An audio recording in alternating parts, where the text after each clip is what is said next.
अस्सलाम वालेकुम my dear students, कैसे हैं आप लोग। उम्मीद करती हूँ सब खैरियत से होंगे। ले जी, टॉपिक आ गया है रिलेटिव एटॉमिक मास, और ये कहाँ पर है? ये हमारे चैप्टर नंबर 1 में है। कहाँ पर? 11th क्लास में, 11th की केमिस्ट्री में हमारे पास ये टॉपिक बड़ा इंपॉर्टेंट है। और लास्ट ईयर 2022 में ये साहिवाल बोर्ड की अगर मैं बात करूँ तो एज अ शॉर्ट क्वेश्चन आ भी चुका है। Very important, very very very very very important.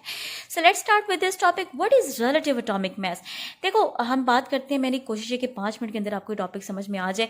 सो मास जो होता है ना किसी एटम का, वो इतना मुश्किल है मेजर करना कि उसके लिए there is no balance is still present here ना। क्यों? क्योंकि एटम जो होते हैं is a very of small size.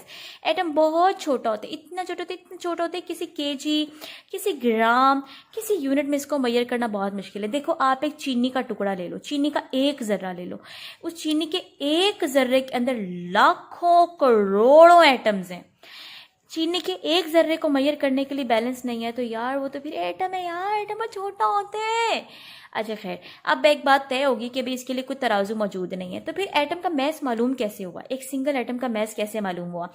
देखो बच्चों, मैसेज दो तरह के हमको मिले हुए हैं, ठीक है। आपने मेरा अगर फर्स्ट लेक्चर लिया हो तो आपको अंदाजा हो गया कि दो तरह के मैंने आपको मैसेज बताए थे।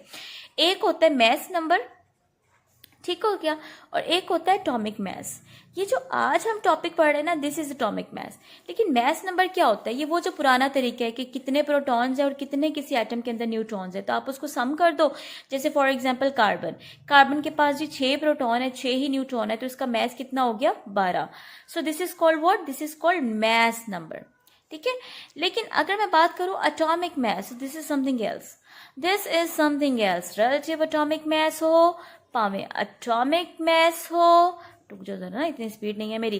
तो रिलेटिव एटॉमिक मास हो, पावे एटॉमिक मास हो, पावे आप इसको एवरेज एटॉमिक मास कह लो, पावे आप इसको फ्रैक्शनल कह लो, इनमें ना बड़ा एक आपस में बड़ा अच्छा एक मिलाप है, ठीक है। तो ये तमाम चीजें जो है ना ये एक ही है, और याद रखना यही वो मास है जो हमारे पीरियोडिक टेबल के अंदर एलिमेंट्स के साथ लिखा गया है। आगे चले जी।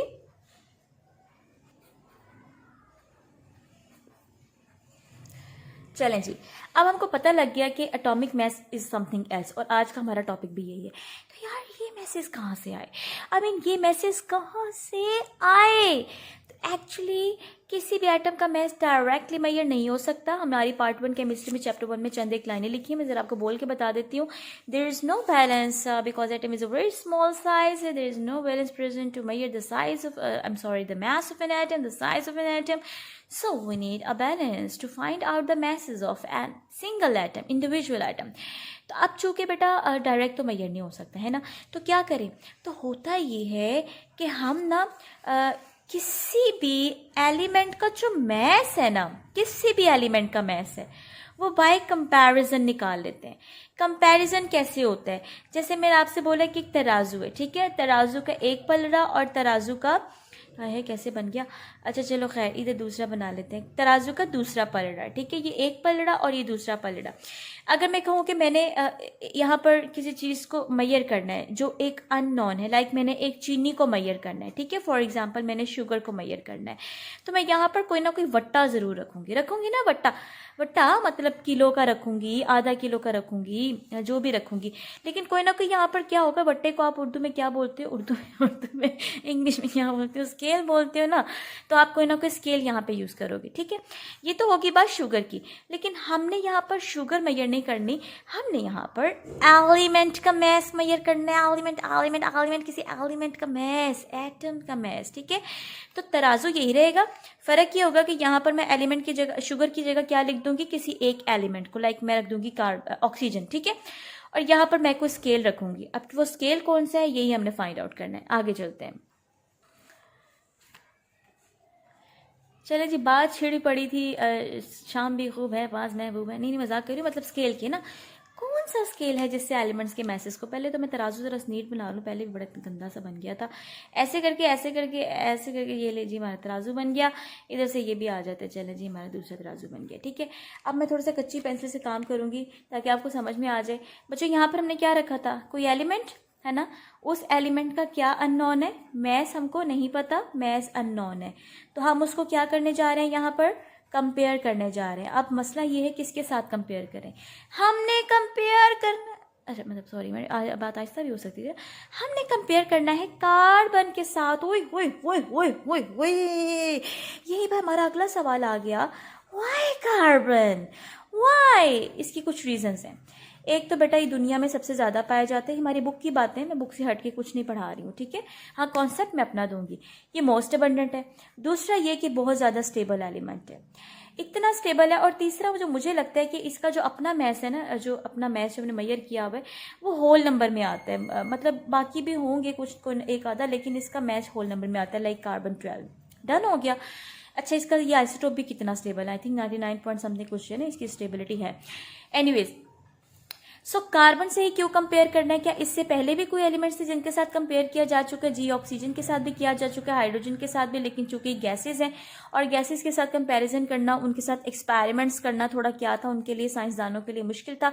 वैसे वो दुनिया के वेले तरीन इंसान होते थे, चाय पीते थे, बिस्किट खाते थे, कुछ नहीं करते थे, तो एक्सपेरिमेंट्स थोड़े से क्या होते जा रहे थे, मुश्किल। तो उन्होंने बोला क्यों ना किसी ऐसे एलिमेंट को बढ़ाएं जब डन हो, ठीक हो गया। तो अब हमने कार्बन से कंपेयर करना है, लेकिन कार्बन से भी कैसे कंपेयर करें यारा? कार्बन के भी तो 3 आइसोटॉप्स है ना, C12, C13, C14। अब कुछ बच्चे कह रहे होंगे यार खैर ये क्या चीज़ें हैं, आइसोटॉप्स हैं, आइसोटॉप्स का टॉपिक पढ़ लीजिएगा। अच्छा खैर, अब हम क्या करें? क्या कार्बन से कंपेयर करें? अगर मैं आपको कहती हूँ बेटा ये लो कार्बन, ये पड़ी कार्बन, ये लो कार्बन, कार्बन की सीटियाँ मार रही है, कार्बन ले लो, ये लो, ठीक है, टिक गई। तो अब इसके अंदर भी लाखों एलिमेंट्स हैं। अब हम इसके साथ कैसे कंपेयर करें? हमको क्या पता भाई इसके जो एक एटम है, एक है, कितने करोड़ों एटम्स हैं, एटम्स की तादाद का ही नहीं पता, उसके मैथ का कैसे पता होगा? तो हमने ना एक स्केल बना लिया। अब स्केल कैसे बनाया? हमने जो आइसोटॉप कार्बन का लिया है मोस्ट स्टेबल, वो कौन सा लिया? कार्बन 12। अच्छा, अगर मैं यहाँ पर कार्बन के एक कार्बन का ऐसे करके ना एक जर्रा बना देती हूँ, ठीक है। मैं कहती हूँ कि इसका मास 12 है। मास मेरे एक स्टूडेंट होता था, मास सारी बात इंग्लिश में करता था लेकिन मास उर्दू में बोलता था। अच्छा खैर, मैंने 1 2 3 4 5 6 7 8 9 10 11 12 डब्बे बन गए। डब्बे कितने? 12। किसके हैं ये? कार्बन के। कार्बन का मैस कितने? 12। समझने कि मैंने कार्बन का ये क्या बना दिया? मैस, ठीक है। मैस के 12 हिस्से हैं। अब इसका एक हिस्सा मैं कवर करती हूँ, थोड़ा सा ज़्यादा कलरफुल हो जाएगा। आ हा, क्या खूबसूरती आई है। चलें जी, ये हो गया, क्या खूबसूरत है जी। चलें, ये जो मैंने एक हिस्सा कवर किया ये क्या हो गया? क्या मैं कह सकती हूँ बेटा कि ये 1/12 पार्ट है ना? 1/12, 1/12वां हिस्सा है। किसका? कार्बन के मैस का, क्योंकि सारी चीज़ जो मैंने यहाँ पे बनाई है वो क्या है? वो मैस है। किसका मैस है? कार्बन का मैस है। तो क्या मैं कह सकती हूँ कि कार्बन की मैस का 1/12वां हिस्सा है? यस, एंड दिस कार्बन का 1/12 part is actually a scale. ये बन गया आपका वट्टा, जिस वट्टे को हम यहाँ पर रखेंगे और एलिमेंट्स के मैस को कंपेयर करेंगे। ओके हो गया।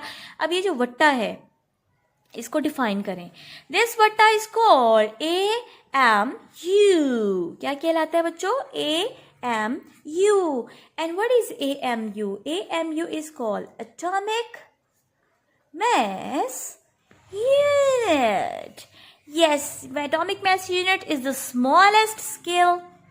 मैम कान क्यों खा रही है हमारे? स्मॉलेस्ट स्केल, ये वो छोटे से छोटा स्केल हमने बना लिया है जिसके थ्रू हम कंपेयर करेंगे। अब आप भी तो बोलो ना, थोड़ा सा बोलो तो सही, कमेंट्स नहीं बता दो। कंपेयर करेंगे, क्या कंपेयर करेंगे? मैसेस कंपेयर करेंगे। किसके? ऑल अदर एलिमेंट्स, दुनिया के तमाम एलिमेंट्स के मैसेस को हम कंपेयर करेंगे स्मॉलेस्ट स्केल के साथ, जिसका नाम है atomic mass unit. Atomic mass unit क्या होता है? It is a 1/12 part. A very important definition, a very very very important short question, इसका डेफिनेशन पेपर में आती है, ठीक है। What is AMU? It is a 1/12 part of, अब बच्चे कहेंगे कार्बन 12 ना, ऑफ मैस। किसका? ऑफ कार्बन का। कौन सी कार्बन? कार्बन तो इतनी सारी हैं। टेकन एज 12, यानी कार्बन 12 का जो 1/12वां हिस्सा है उसके मैस का, दैट इज कॉल्ड AMU। सो इसकी डेफिनेशन हो गई। अब अगर मैं आपसे ओवरऑल पूछूं बेटा आपने क्या पढ़ा? हमने कुछ नहीं पढ़ा मैडम, आपने पढ़ाया हमारे दिमाग के ऊपर धाई गुजर गया, पता ही नहीं चला। नहीं मजाक कर रही हूँ, वैसे आपको समझ आ गया होगा, मुझे यकीन है। हमने ना यहाँ से दोबारा पढ़ना है। ये रहा, चलें हमने पढ़ा किसी एटम का मैस डायरेक्टली मेजर नहीं होता, डन हो गया, कोई बैलेंस नहीं है। तो हम एटम के मैसेज को क्या कर लेते होते हैं, कंपेयर कर लेते हैं। जब कंपेयर करते हैं तो हमने किससे कंपेयर करना है, कार्बन के साथ। अब एक मिनट ना, वाई कार्बन, बिकॉज कार्बन जो है ना वो स्टेबल एलिमेंट है। इसके साथ एक्सपेरिमेंट्स करना बड़ा सौखा है, बड़ा मुश्किल नहीं है, इजी है। सो भी जाओ, एक्सपेरिमेंट अपने आप होता रहता है, मजाक कर रही हूँ। अच्छा जी, फिर हमने कहा कार्बन से कंपेयर करना है। अच्छा ठीक है, कौन सा कार्बन भाईजान, ये वाला, ये वाला कि ये वाला जी, ये वाला। अच्छा, इसके साथ कंपेयर करना है, इतना सारा कार्बन नहीं जी, नहीं, कार्बन के एक एटम के 1/12वें हिस्से के साथ, ठीक है। कार्बन के मैस के 1/12वें हिस्से को हमने एक बट्टा मान लिया है। इस बट्टे के साथ हमने तमाम एलिमेंट्स को के मैसेज को कंपेयर करना है। डन हो गया बच्चों। अब हम इस तराजू की तरफ वापस आते हैं। चले जी,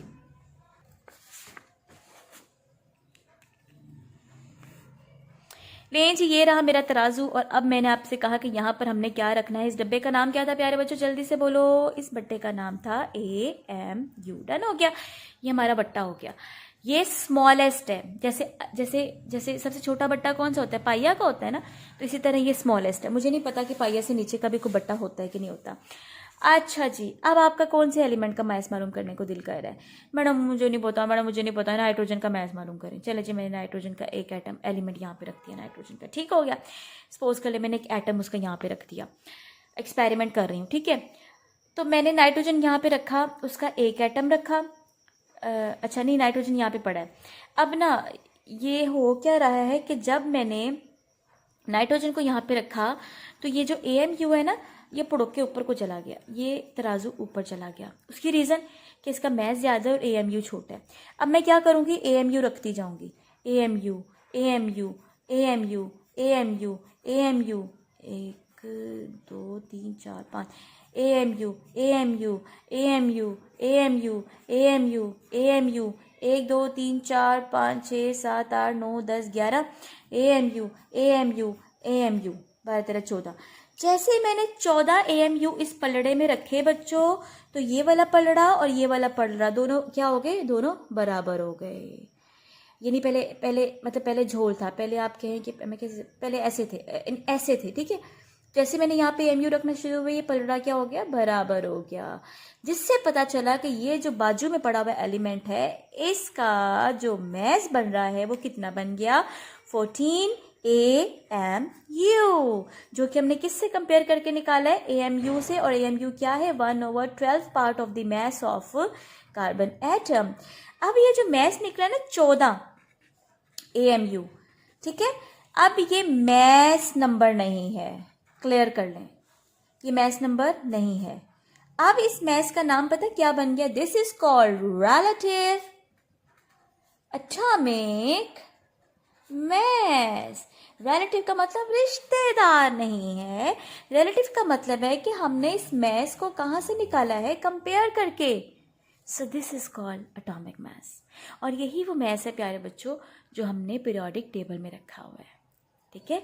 जैसे अगर नाइट्रोजन के कितने आइसोटॉप हैं, सपोज करो नाइट्रोजन के 3 आइसोटॉप्स हैं, नाइट्रोजन 14, ठीक है, नाइट्रोजन 15 या नाइट्रोजन 16, सपोज कर लें 16 वैसे नहीं है, 13 14 15 जो भी है। इसका मैस अपना है, इसका मैस अपना है। तो पहले हम उस मैस का क्या निकाल लेंगे, एवरेज। जब हम एवरेज निकाल लेंगे ना, तो फिर हम उसको क्या करेंगे, कार्बन के साथ कंपेयर करेंगे। फिर जो कंपेयर करेंगे तो वो मैस हमने कहाँ पे लिखना है, जाके पीरियोडिक टेबल में।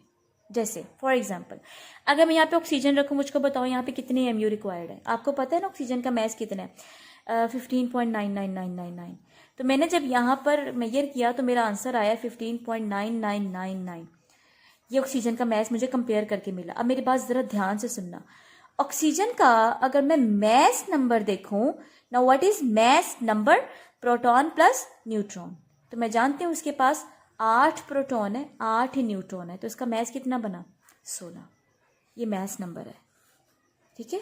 लेकिन अगर मैं आपसे पूछूं कि मुझको इसका एटॉमिक मैस बताओ, तो एटॉमिक मैस का मतलब क्या है, बताओ क्या मतलब है। आप कहोगे मैडम एटॉमिक मैस ये होता है कि ऑक्सीजन के 3 isotopes, oxygen 15, oxygen 16 and oxygen 17।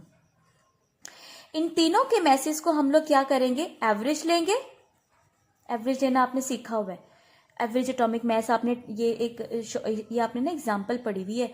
Example number 1 है हमारे 11 केमिस्ट्री में, फर्स्ट चैप्टर में।